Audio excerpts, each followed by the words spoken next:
All right, so in this first example, we are finding the domain of f of x, and we can see that that's a function composed of a couple different functions. So as we are working with finding domain, and throughout this year as we work with many complex functions, you always want to ask yourself how many functions are composed to make this greater function.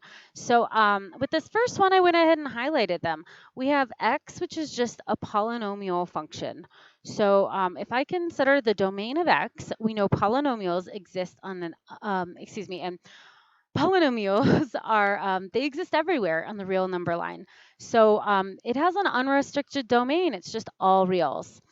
For the sinusoidal function, the sine of x, that too exists for all real numbers. So its domain is also unrestricted. Coming across, we're adding to that x squared times e to the x.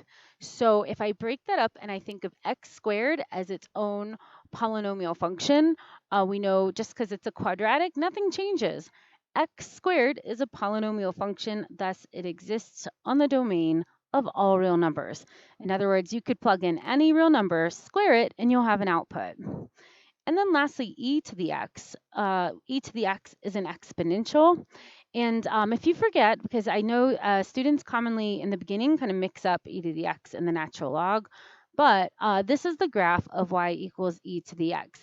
And you could see from the end behavior that there is a horizontal asymptote as x approaches negative infinity, that as x approaches positive infinity, y approaches infinity. But there's no place on the number line where it does not exist. So it too exists for all real numbers. So f of x has a domain. Let's see, I'm just going to say the domain of f of x is all real numbers. And in addition to writing the domain by just saying all real numbers, you can also use interval notation. So we could say from negative infinity to infinity.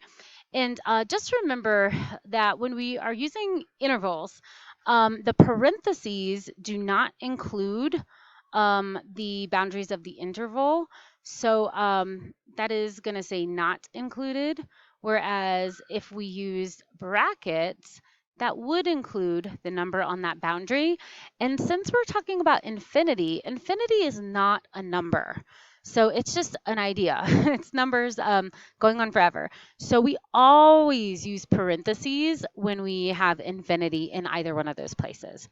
All right, moving on to the second example. We're asked to find the domain of g of t, and we can see that the function g of t is composed of some different pieces. So I'd like you to take a moment, pause the video, and see if you can determine how many different functions make up the function g. All right, so if we take a look at G, hopefully you were able to pause the video. I can see, the first thing I see is T ln T. So that's like the variable T multiplied by the function, the natural log of T. So that's two different functions so far. And then we've got some subtraction, and then we have the sine of T divided by T minus 2. So that's two different functions. Um, Gosh, you could almost think of that as three different functions if I'm being honest, because we could rewrite that as the sine of t times 1 over t minus 2, where we could think of this as like 1 over x, where x equals the polynomial function t minus 2. I'm still, like, as I interpret that, I guess I think of that as really four pieces, but there's really, I guess, five things we need to consider. We need to consider the sine of t. We need to consider t minus 2 by itself, but we also need to bear in mind that like fraction that I can't have 1 over 0. So I almost need to consider 1 over something, like 1 over x, for example. I need to consider that as its own function. So I would actually say this is kind of five functions, but in this case where x equals the polynomial function t minus 2. So, all right, so as we go through this, starting with t, We said t is a polynomial function, therefore it exists on the domain of all real numbers. The natural log, now we've got to be careful that we don't mix up e to the x and the natural log. So recall that the graph of the natural log of x, it goes through the point 1, 0, and it has a vertical asymptote approaching 0. So this is the graph of y equals ln of x. So it does have a domain restriction. We said the argument of a logarithm must be positive. So for the natural log of t, t being the argument of the logarithm, t must be greater than 0.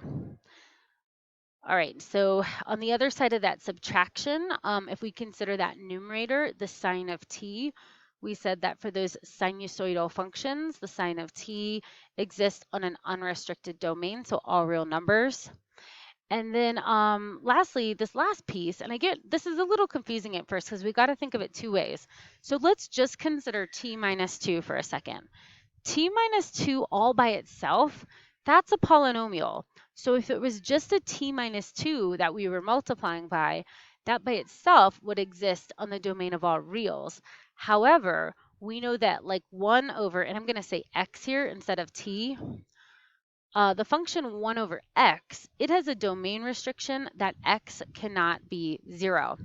So if we just substitute in for x, t minus 2, really, when we're looking at this fraction, t minus 2 cannot be 0. Otherwise, it will be undefined and we'll have a vertical asymptote. So t minus 2 cannot equal 0. Thus, t cannot equal 2. All right, so now we've got like 4 pieces to put together. We've got this, no restriction there, but we said the natural log gives us the restriction that t must be greater than 0. That part didn't restrict us at all, but that fraction where t minus 2 is in the numerator, we know that t cannot be equal to 2. So this example is more complex than the last one.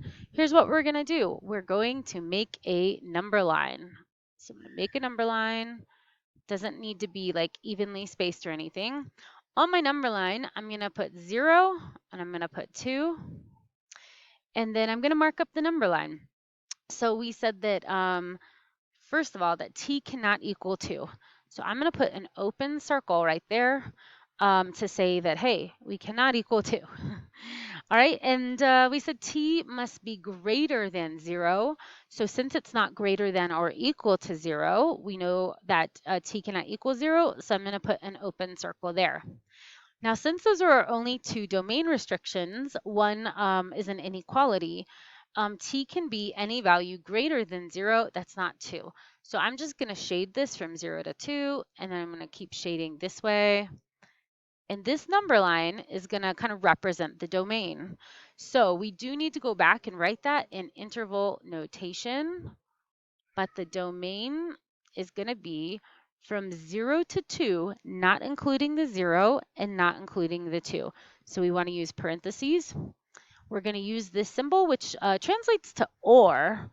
I know I want to say and sometimes, but that really literally means or. And then we said starting at 2 to infinity.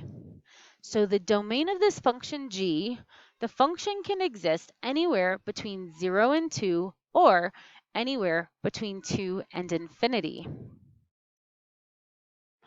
All right, so on the next page or at the top of page 3, we have some general rules here for finding the domain of a function.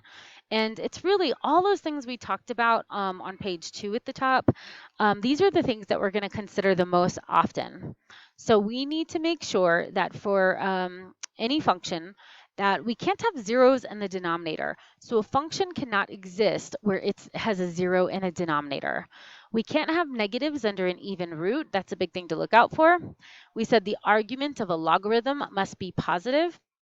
And just one more time on that one, because I think that word argument can be something, it's possible you've not heard that in this context.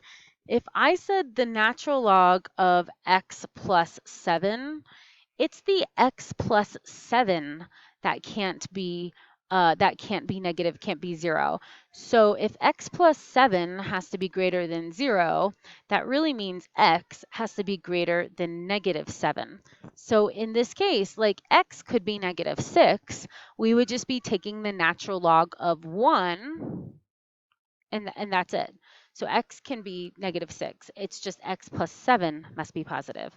All right, and then that last part, the domain of trigonometric functions other than sine, cosine are restricted. So when they come up, we need to know those restrictions. In this next video, we're going to do just a few more of these together, and then I'm going to also have you try some on your own.